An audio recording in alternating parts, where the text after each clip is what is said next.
Selamat berjumpa kembali dengan RBM, Reform Broadcasting Ministry, dari Sekolah Tinggi Teologi Reform Injili yang ada di Jakarta.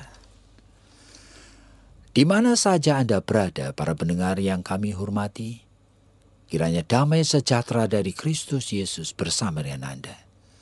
Dan kita memang secara khusus bertemu di dalam siaran seperti ini untuk memuliakan namanya. Oleh sebab itu mari kita berikan hati kita kepada Dia.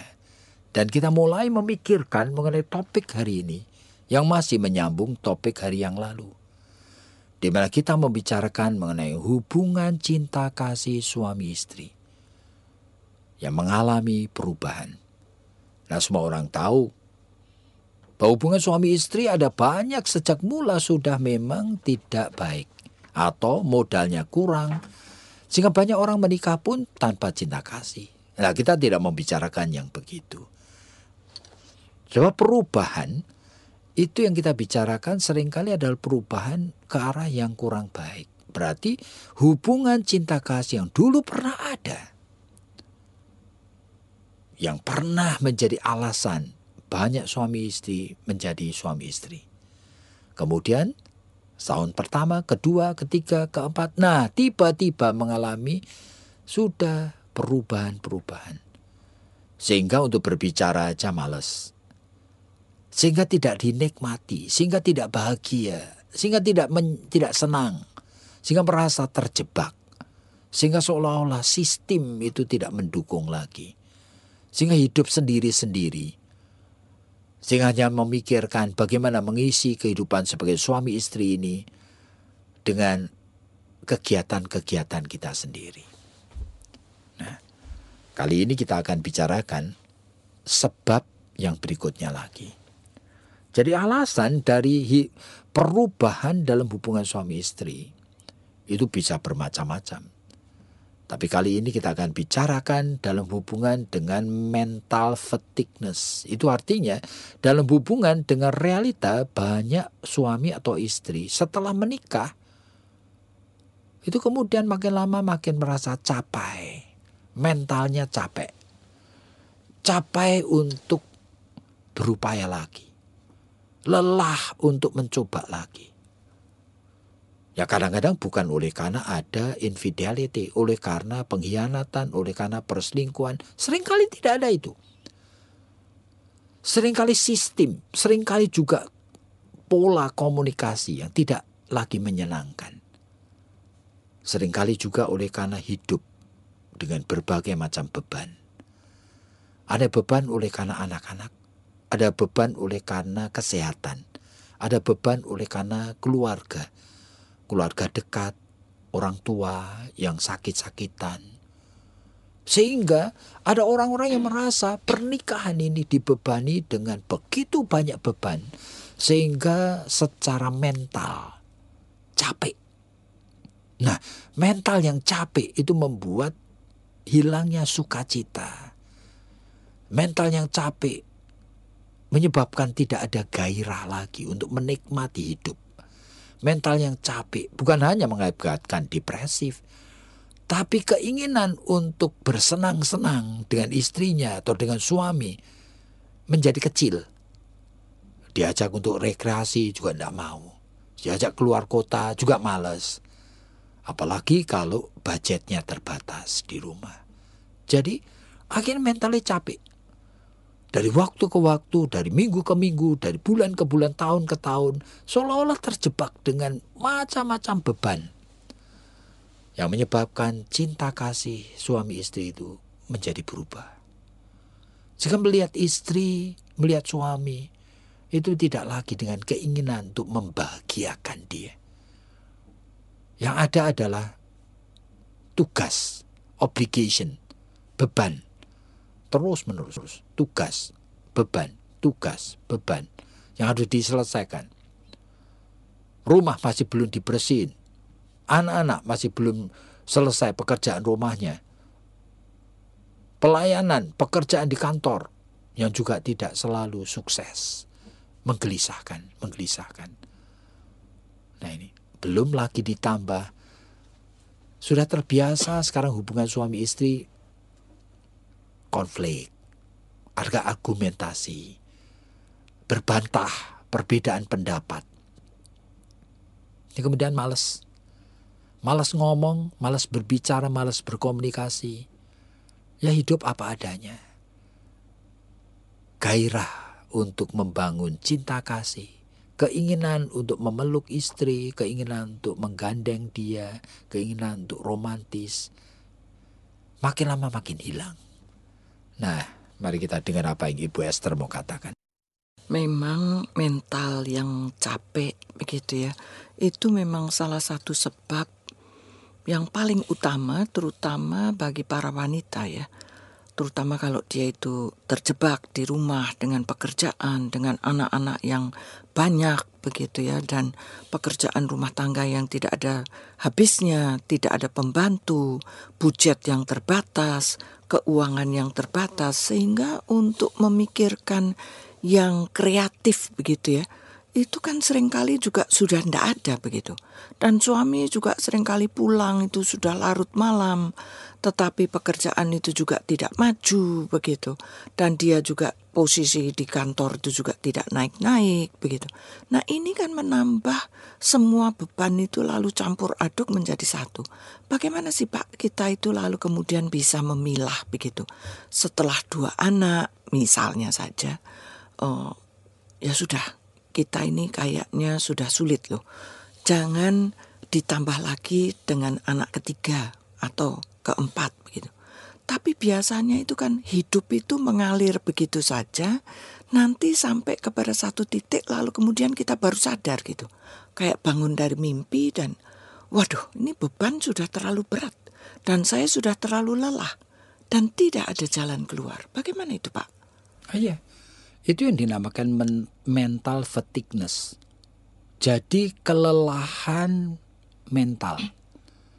Jadi hidup ini kadang-kadang itu bebannya terlalu banyak.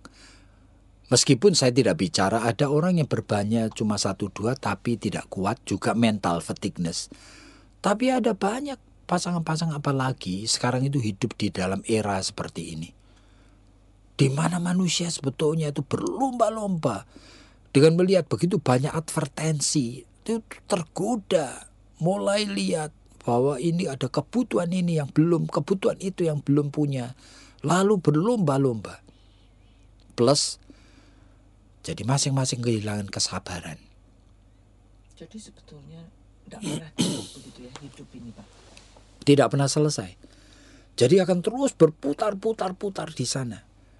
Sehingga akhirnya mentalnya menjadi capek. Jadi menghadapi akan realita hidup yang seperti ini, seharusnya setiap orang Kristen itu bisa mendesain. Hidup ini harus ada desainnya. Tetapi banyak orang yang membiarkan hidup itu didesain oleh natur. Didesain secara tidak sengaja. Yaitu bentuknya sistem. Yaitu sistem yang lahir melalui proses natural. Yaitu apa adanya. Sudah apa adanya. Lalu membentuk sistem seperti itu. Sehingga mulai begitu sudah pulang ke rumah, cuma membawa capai. Semuanya capek. Anak capek, keluhan semua. Dan masing-masing yang beratnya tidak siap mendengarkan keluhan yang lain. Nah, apalagi mana mungkin mereka itu ingin membahagiakan yang lain. Kadang-kadang mengharapkan yang lain membahagiakan dia. Padahal yang lain juga capek. Nah inilah, di dalam keluarga itu seringkali itu menjadi kumpulan dari orang-orang yang sudah capek hidup ini. Sehingga mereka itu saling menunggu untuk dibahagiakan. Sehingga begitu kalau kita lihat, ada pertandingan sepak bola, ada apa, wah orang itu mau pergi nonton. Kenapa? Untuk menghilangkan ini.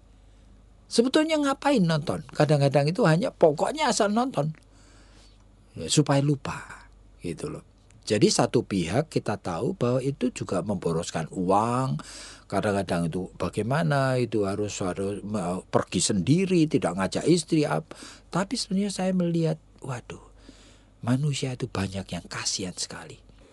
Jadi sebetulnya mereka itu apakah termasuk orang-orang yang tidak bisa mengatur kehidupannya, atau mereka itu adalah orang-orang yang dalam hidup ini tidak ada planning, atau bagaimana sih Pak? Sebetulnya modalnya dari kecil sih. Jadi kalau dari kecil lahir dari keluarga di mana orang tuanya sudah biasa, tanda petik, melatih anak-anaknya dengan memberi bekal yang cukup untuk hidup ini.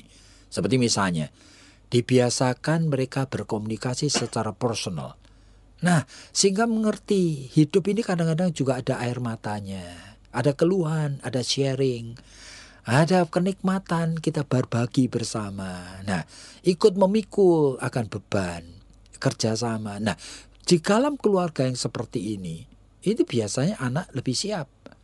Jika anak itu tidak lalu melihat hidup ini sebagai sesuatu yang cuma tugas-tugas saja, tetapi itu menyukai akan bagaimana bisa bercanda, bagaimana bisa berekreasi, bagaimana bisa mengisi waktu kosong dengan baik, dan sebagainya. Jadi kalau kita melihat, kalau betul bahwa itu tuh tergantung daripada masa kecil ataupun pola asuh daripada orang tua, berarti sebetulnya sekarang ini bagi mereka-mereka yang anaknya itu sudah besar-besar, lalu kemudian mereka juga lelah secara mental, apa juga terlambat begitu Pak? Sebetulnya kata terlambat, kalau secara psychological, iya, jawabannya iya.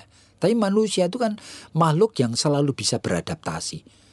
Kadang-kadang ditaruh aja di kutub utara begitu, tidak ada apa-apa. Manusia juga beradaptasi di tengah kedinginannya, bukan main. Nah, seharusnya manusia itu bisa dibedakan antara yang matang jiwanya dan tidak matang, sehat jiwanya dan kurang sehat jiwanya. Nah, itu aja. Jadi semakin kurang sehat jiwanya, semakin sulit beradaptasi. Semakin kurang matang caranya beradaptasi, kurang wise. Nah, sehingga manusia meskipun sudah kurang modal sejak kecil, tetapi tidak ada yang terlambat. Dia masih bisa beradaptasi, berarti makhluk yang masih mau belajar. Nah, berarti kalau dia anak Tuhan, dia selalu ada hope. Jadi tidak pernah menjadi hopeless anak Tuhan itu. Oleh karena apa? Tuhan tidak akan membiarkan Roh Kudus, sumber daripada kuasa dari Tuhan ini, tidak mungkin membiarkan. Dan dia menyediakan wisdom, kekuatan pada waktunya. Jika apa yang dibutuhkan, itu nanti dia akan bisa mendapatkannya. Jadi kalau bagi para pendengar begitu yang masih pernikahannya itu masih muda, sebetulnya mereka bisa mulai dari sini begitu ya Pak ya. Maksudnya itu bisa pada saat mereka itu memulai pernikahan, lalu anak-anak masih kecil, mereka bisa bersama-sama dengan Tuhan itu seolah-olah minta pertolongan, hikmat, bijaksana untuk bagaimana mengatur dan membesarkan anak, mendidik anak ini supaya mereka itu bukan cuma cuma diberi kelimpahan, tetapi mereka juga bisa merasakan begitu. Ada waktu senang, ada waktu juga berbagi kesusahan begitu Pak. Oh iya, sebetulnya hidup manusia itu kan begitu. Jadi di dalam suatu hidup, dalam interaksinya dengan orang lain, seharusnya interaksi itu kaya. Seharusnya interaksi itu variabelnya cukup banyak. Sehingga anak itu terstimulir untuk memakai otaknya, perasaannya, pikirannya itu berkembang. Jadi bukan pikiran yang cepat fokus dan berorientasi hanya kepada hal tertentu saja, tapi berkembang. Nah, kalau itu merupakan sesuatu yang seperti itu, dia menjadi makhluk yang sebenarnya ready untuk selalu beradaptasi. Dan sebetulnya kalau saya melihat begitu ya, seseorang yang kan kayaknya kalau dari tadi apa yang Bapak katakan begitu ya, itu kan kayaknya orang yang capek mentalnya itu kok kayaknya memang dari sononya begitu memang gampang begitu untuk merasa putus asa, lelah, tidak punya harapan begitu. Dibandingkan dengan mereka-mereka yang giat, lalu mereka-mereka yang punya ambisi, mereka-mereka yang jatuh itu cepat bangun begitu. Itu kan beda sekali toh Pak. Sangat beda. Jadi bagaimana Jadi itu? sebetulnya modalnya itu yang menentukan sebetulnya itu pada masa dewasanya kalau sudah menikah, apakah seorang itu bisa betul mencintai atau tidak. Jadi kalau ternyata modalnya kecil, sebetulnya itu seperti pernah saya katakan, sebagian besar dari mereka itu sebetulnya cuma butuh istri atau butuh suami, butuh status. Oh, jadi kalau begitu Pak, kalau modalnya itu kecil, berarti nanti melihat perbedaan-perbedaan dari karakter, perbedaan kebiasaan, itu pun sudah bisa menjadi alasan sebetulnya untuk lelah begitu. Begitu Pak? Oh iya. Sehingga mentalnya cepat fatigue dan selalu selalu blame others, blame lingkungan. Jadi menyalahkan lingkungan, menyalahkan realita, menyalahkan orang lain, bahkan menyalahkan Tuhan. Oleh karena apa? Ya merasa dirinya kenapa begini. Dia membutuhkan, dia punya kesadaran ada butuh ini dan itu yang tidak pernah terpenuhi secara cukup. Dan dia itu tidak bisa melihat bahwa itu adalah bagian daripada kesalahannya sendiri. Kesalahannya sendiri, kekurangan sendiri, tetapi juga jangan mengatakan kesalahan oleh karena sebagian besar dari mereka menjadi victim tidak sengaja dari pendidikan orang tuanya. Jadi kalau gitu bagaimana dong Pak? Kita itu bagaimana lalu bisa memberikan modal kepada anak supaya mereka itu juga daya juangnya, greget untuk hidupnya itu juga besar gitu. Saya percaya sekali ini pendidikan yang gereja seharusnya tekankan terhadap keluarga-keluarga. Sehingga sejak mereka mulai pacaran sudah diberi bekal begini. Sehingga untuk melihat masa depan hidup ini sebetulnya seperti apa. Jadi para pendengar yang kami hormati, setelah mendengar hal-hal seperti ini, nah mungkin Anda punya pertanyaan-pertanyaan yang ingin diajukan. Nah, silakan hubungin kami di dalam pelayanan hotline kami di nomor di Jakarta 021 794 3829 794 3829. Kiranya Tuhan memberkati Anda.